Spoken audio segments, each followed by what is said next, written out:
Greetings, everyone.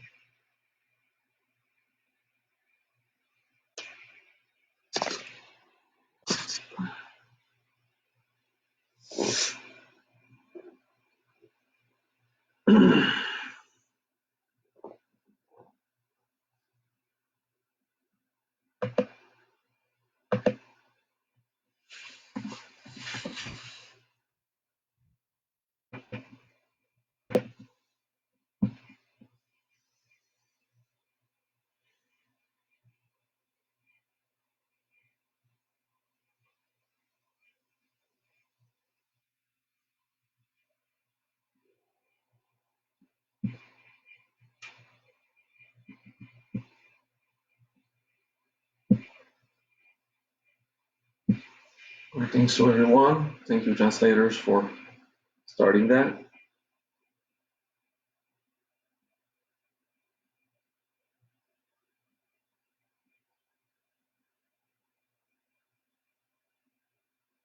Focus inside. Be ready for spiritual practice a bit, and then some introspection.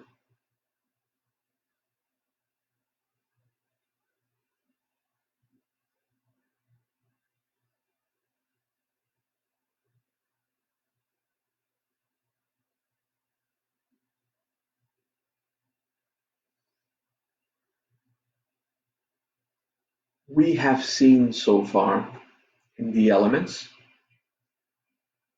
earth, fire, and heavens. These are not the basic elemental mantras. This is advanced contemplation. We studied arrogance against the earth as any reaction about our own existence. We've studied our arrogance against fire as any reaction against someone else's existence. And arrogance against heavens or spirit, consciousness, space, in being offered a purpose by others than creating one by ourselves. Wanting a space, having to fight about it.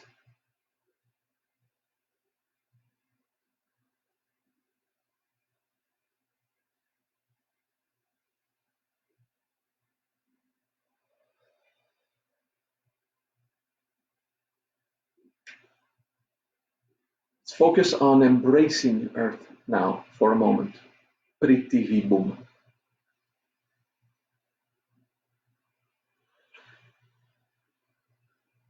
Prithivibhum.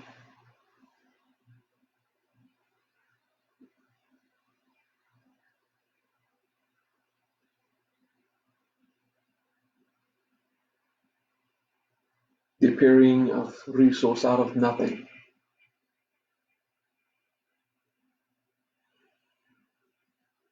We move on to fire, Tejasagni.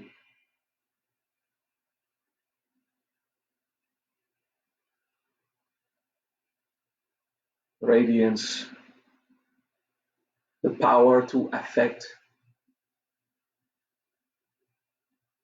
transmutation, transformation. Tejasagni.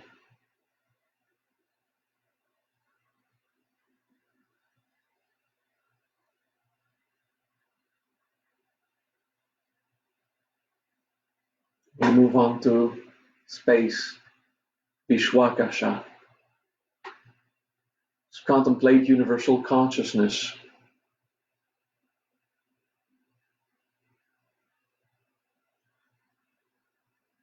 Vishwakasha.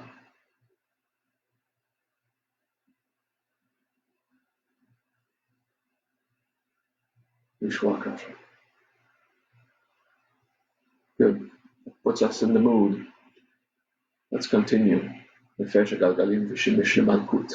I am with everyone paying attention to this class.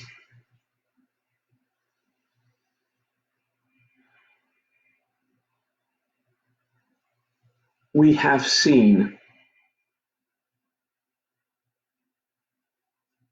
in the five elements the philosophical order of creation. Earth is the appearing of all things.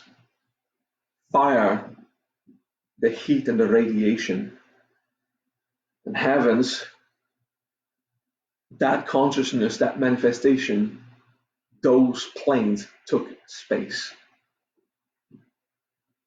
With water, a cohesion happens where all these components now in space can combine, coagulate, dissolve. There's a form of motion, that's water. And then air afterwards will be greater systems of convection or more refined directional movement. For water now, Jal Apsa.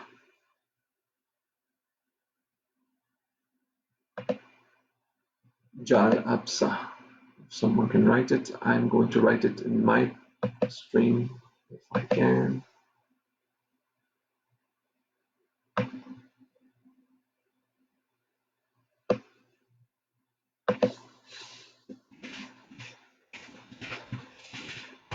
Jal Apsa. Good.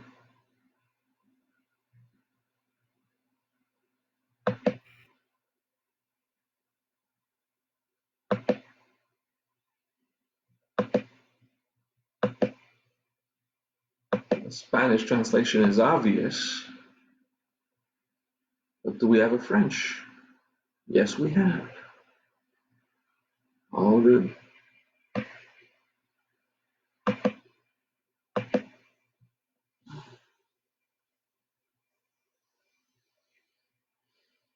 Jal Apsa. Jal is one word for water, and Apsa is another word for water. For those who study bija, or the root of the syllables, Jal is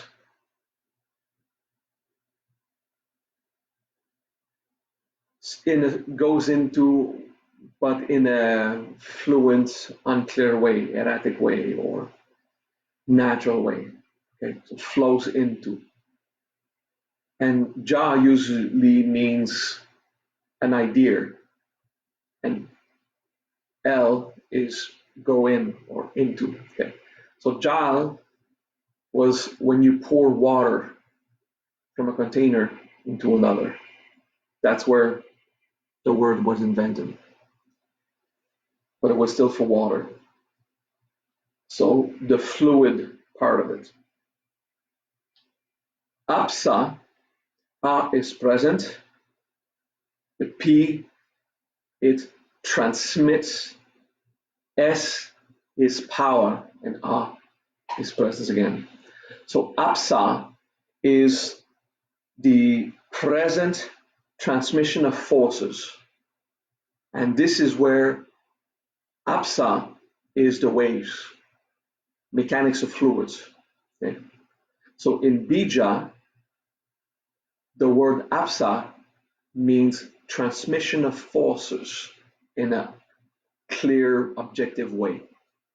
So Apsa is mechanics of fluids. Okay. Therefore, the combination Jal Apsa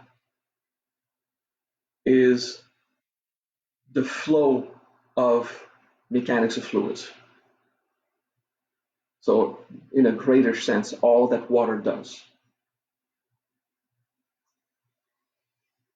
And just take a moment to feel everything that chemically collaborates, the chemicals, one chemical on another. the muscles, how our digestive tract functions, so many forces working together, and then one is transmitted to another, and chemically as the things bind, the things dissolve. Just in our body, there's an enormous amount of cohesion, coagulation, and dissolution of so many principles of nature. That happens on every plane.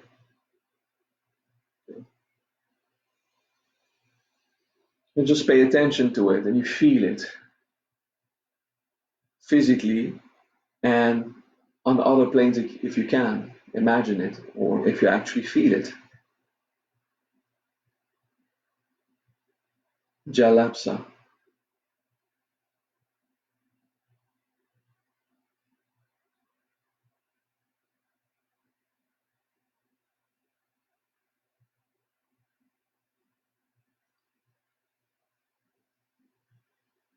Jal Apsa.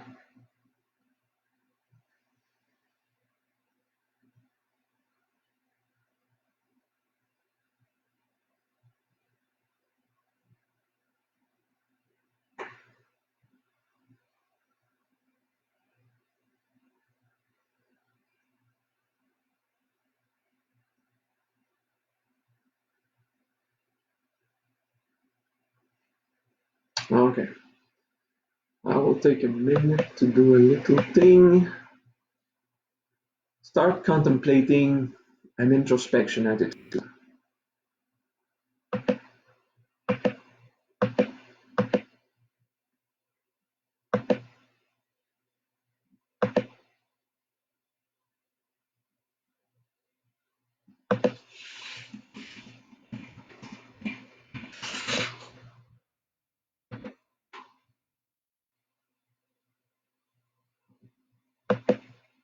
All right. So the arrogance that we have as a human against Jal Apsa, all these concepts of cohesion,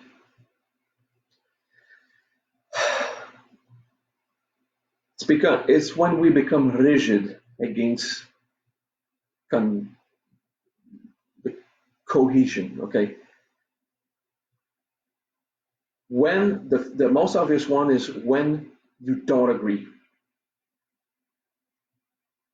Sometimes it's obvious in a conversation we must not agree.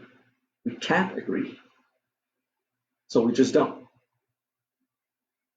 The problem with that is when we don't even think about the possibilities. We're just closed because of a reaction. I don't agree. So we disagree with logic. We would disagree with facts. Or we simply don't take the time to observe what's going on, what are the possibilities. So just becoming rigid in our mind, that's the most obvious way to start understanding our arrogance against universal cohesion. So sometimes we are right. Good, then you're right. Do you trust that your perception is so perfect that you know when you are right? Another way to see it is, did you lose your sense of peace?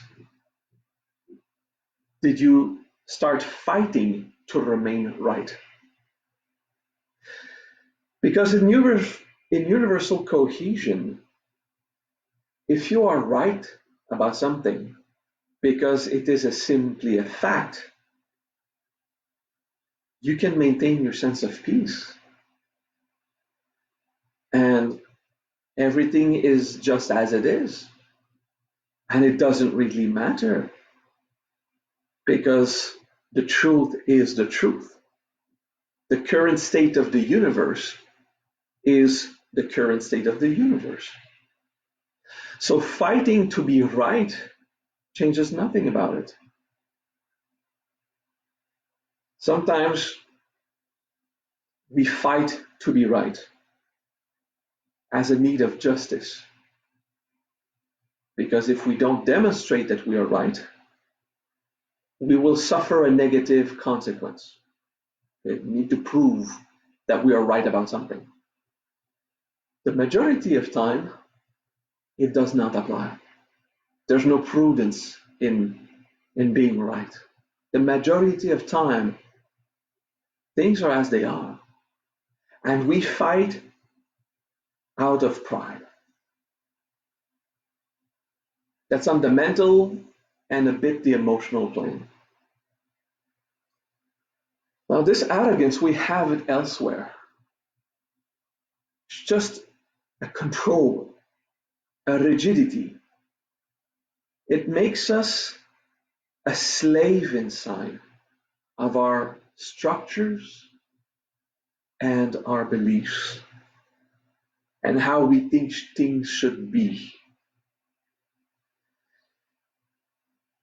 Are you so certain that you have a self accomplished level of Buddhahood, of perception so perfect that you can affirm with certitude that your controlling ways is the good way to address any given situation? Even if you are right in the obvious facts, do you need to lose your peace about it or start fighting? Is it necessary to maintain a position of superiority to others? Do you feel vulnerable when you are not right? Or when you are, but you can't demonstrate it? Or when you are right and they won't listen, they won't understand. And then we re-invoke this child from a past lesson that feels lonely because he doesn't feel understood. Do you remember as a child you did not understand?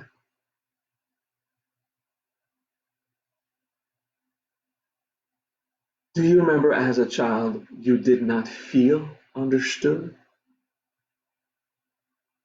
And as you grew up, you understood, that's why the adults are this way.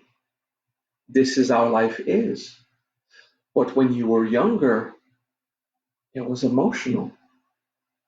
I don't feel understood. I need to be understood. I need to be heard. Today, those potentials, the need to be heard, is still there. So it's pushing on your cohesion, making it rigid, and you fight to be heard again. So, one aspect of that arrogance is you're still fighting to be heard and to be understood. You lose your peace for that. Another aspect is if you remember as a child not feeling understood or not understanding and being frustrated, but as you grew, you understood, that's why. You have to admit that as you grew, you understood things that you did not before. Consider that. Even as an adult, as life goes on, you understand things you did not in the past. Can you consider that this phenomena of growth and evolution, it is still happening? And there are things you will understand in the future that you currently don't. Taking for granted anything, being certain about anything, even when it makes sense, will cause you to lose peace. Sometimes you are obviously certain about facts in an argument, what's going on at work, how the government should be. Even if you are right, is it worth losing your peace about it? And that is just on one plane, mental and slightly emotional. Now, at the emotional plane, per se, it goes deeper.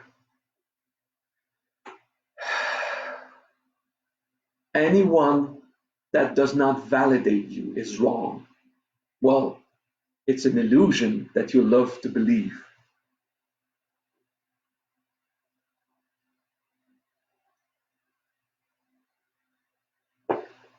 Remember when we were kids and teenagers, we hang out with people who are like us. We make clans and groups, and on this we build, a style of being, trend, different behaviors to hold as a clan. As we grow, we keep doing this, and we make them into religions, political parties, philosophies of life, and personality styles. And we hang out with people who validate us because we are like them. So they say, you are valid. Does that mean you would have less compassion for someone who does not correspond to your style of being, your religious beliefs, your political party? A lot of my fellow Americans have this combat, those who believe in the current president and those who are profoundly against him. Because of that, would your compassion be of a lesser quality to someone of the other clan? Think about it in your own country. If someone voted for what you believe is the worst possible asshole, and if you were aware of his voting decision, does your compassion diminish or falter to someone like that? Do you start to say, oh, people are so this or that?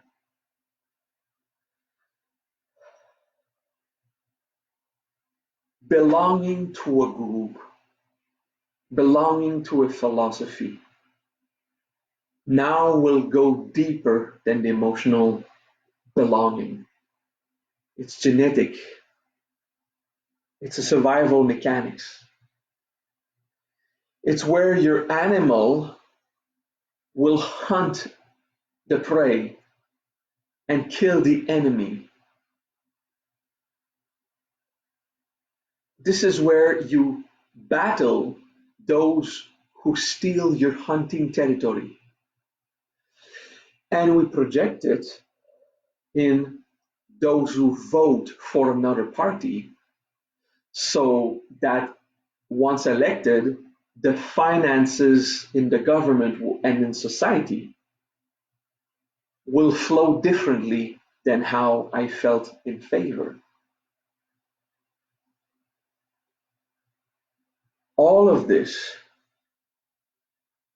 is arrogance against cohesion. It's good to have clans. It's necessary to have political parties. It's necessary to have people who try to represent the population. That is not arrogance. That's a necessary hierarchy for nature to function. Arrogance against cohesion is losing the quality of being for these reasons. Is your compassion perfectly applied to someone you believe is not part of your clan? Be honest. There is ego somewhere in there.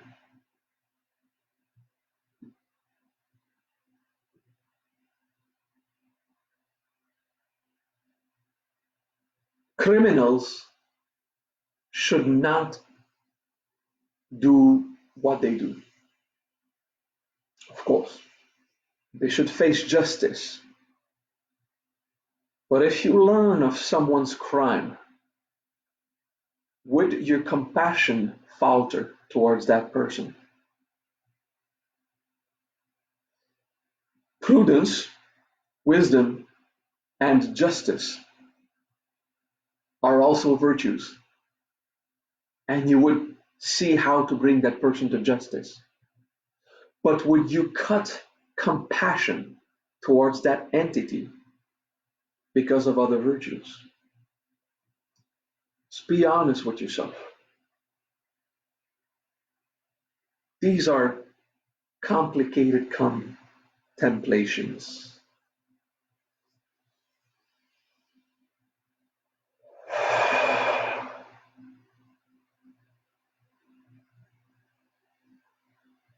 Let's go back to the basics. Every belief I have built was to help me take a place in this world and function in the world. To function in the world is cohesion. Okay? To operate a role in society, now that's not just having a place, that's cohesion. That's the mechanics of interaction.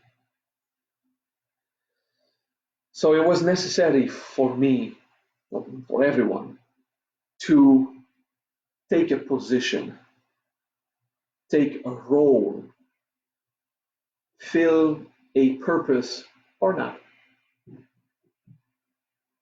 establish a relationship with groups. All of this is necessary. How much does it affect your virtuous nature? Do you lose your sense of peace because of these structures you've built to live in this world? Those in this crisis who self isolate, how do you react to the beaches being full of people, the bars and the clubs being full of youth who don't care? How do you react to the 25,000 people who gathered yesterday to pray against coronavirus? But they stuck 25,000 people, I don't know where, place where they practice Islam. How do you react? Are you angry at them? Do you lose peace because others don't practice the quarantine?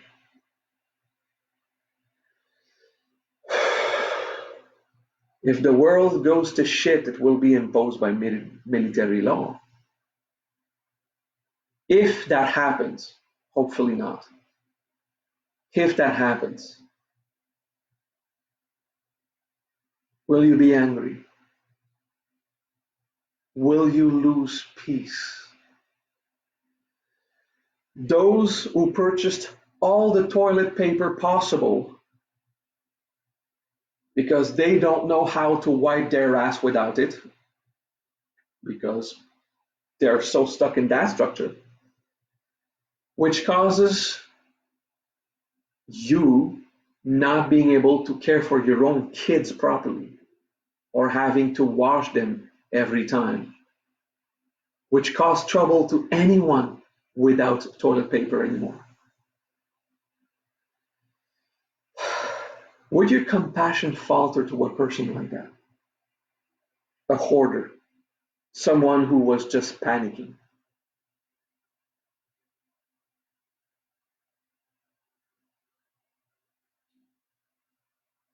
Our arrogance against cohesion is strong. We forget the most essential rule of personal growth. If I am affected by something, if I lose my feeling of peace because of someone or an event, I'm the one who lost that peace. If I lose peace and become irritated or hurt, I'm the one who is irritated or hurt. And I'm the one who has to resolve inside me, what is my lesson? Why am I so rigid? Why am I so proud? How much am I ready to fight outside? Thinking they have to resolve their issues, so I do not have to do personal growth about it.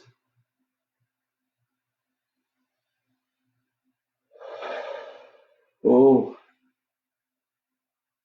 that arrogance against cohesion, it goes deep. It goes far.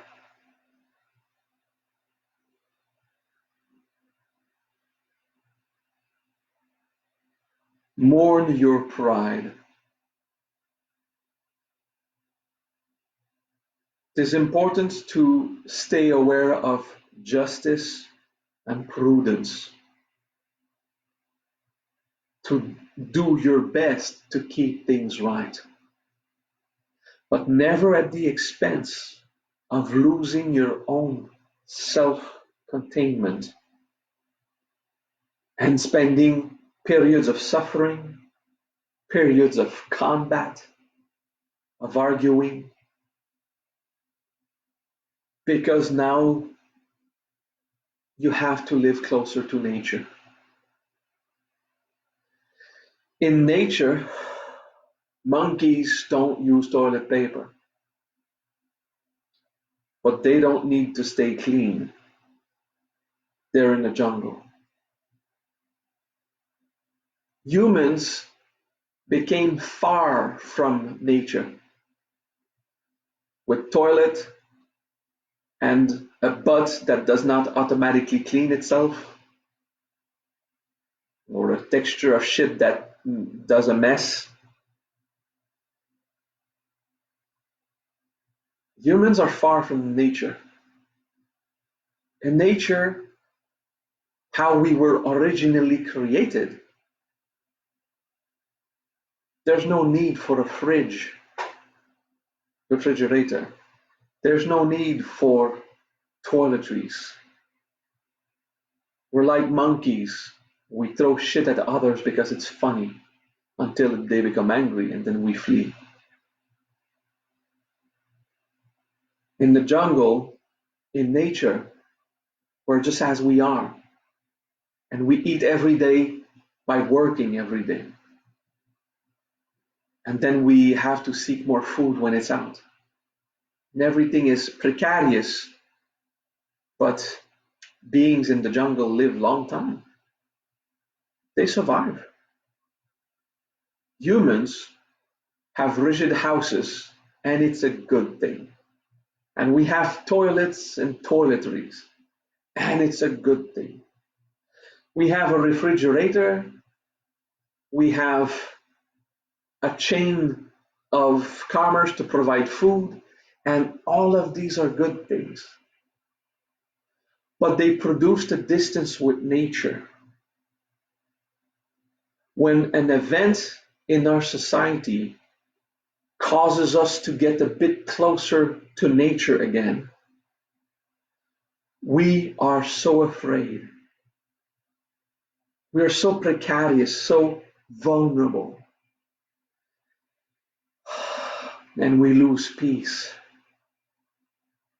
because the distance we have built to nature is a distance we have built from universal cohesion, the flow of things as they are. Embrace your human system, but see that you lose your sense of peace because you don't see the truth of what humans actually are. Animals in the jungle doing their best in nature.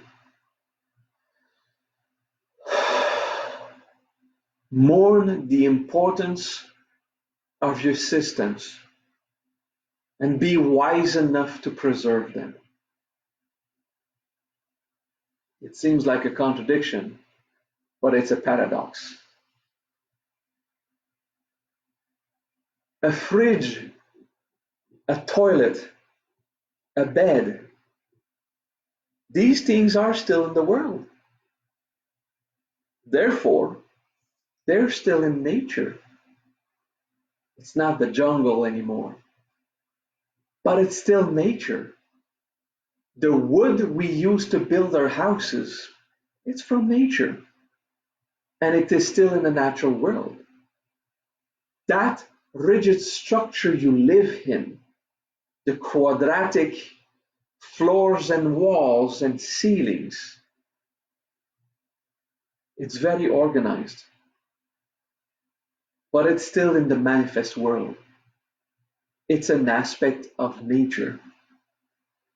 It is far from the original cohesion, but it's still acceptable. It's a good thing. Keeps us safe, happy, so comfortable. I don't want to go sleep in the woods again. No one does. But we lost our memory of the true nature of things.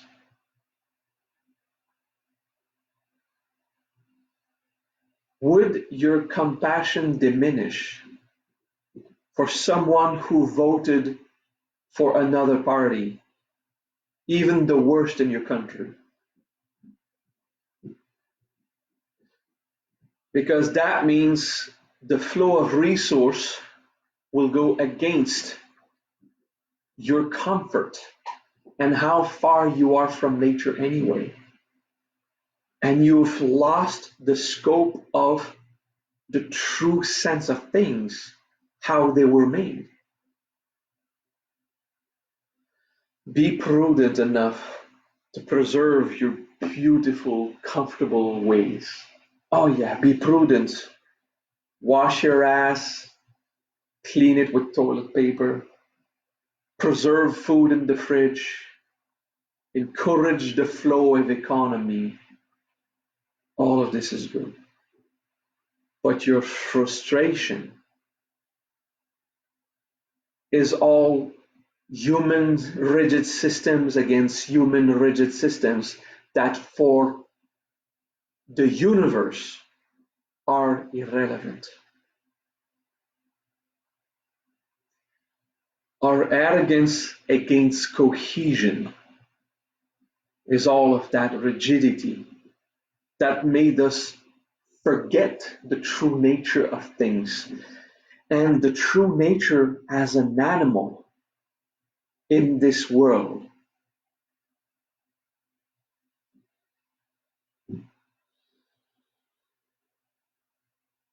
When you lose peace because of a conflict, You want to be right. You battle for opinions. Do you truly have a global perspective of all things? As a child, you did not understand things and you grew and now you understand. If you evolve personally and spiritually, do you think this phenomena will happen again? Understand things you did not before. If you agree with evolution, how rigid do you need to stay now to remain angry at people who are wrong, only in the optic that you have forgotten we are still animals in the jungle doing our best, each with different set of beliefs and conditioning. Would your virtue be effective? Just be honest and admit it. Some people you think do not deserve forgiveness, while as a good new age hippie, you proclaim, I forgive the world. I forgive the world. Until an event happens, not that. Just be honest. Okay? We are rigid people. We have lost the true sense of creation, cohesion, as just nature flows. Technology is a blessing.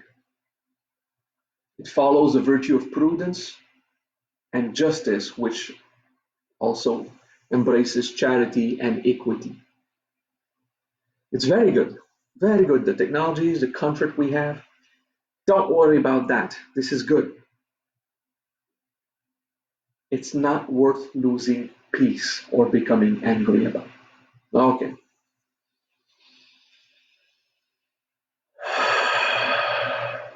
Now, if you feel how your belly is rigid,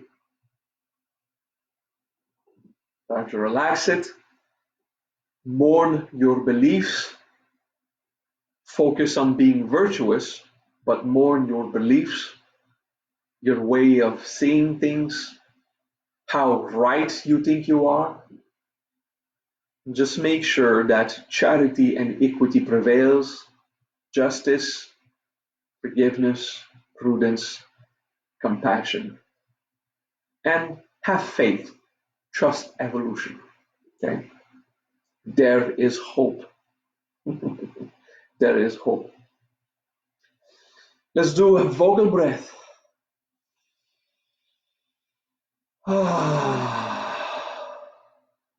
Let's do another vocal breath.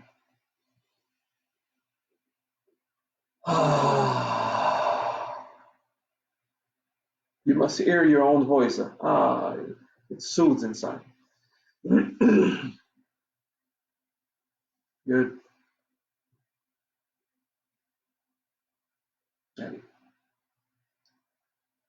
Relax the introspection practice. Relax the emotions. Relax the mind battle. And contemplate Jal Apsa. For those who joined us lately, Jal Apsa, it's written earlier. It's the flow of things, the natural cohesion, the mechanics of fluids. Jal Apsa. Just accept it. Jal Apsa. Feel close to how nature was built, even from within the structural comfort of your houses. Be harmonious in how you see the world, how you feel things happen, and break your pride. Mourn the importance to be right. Just let go of that.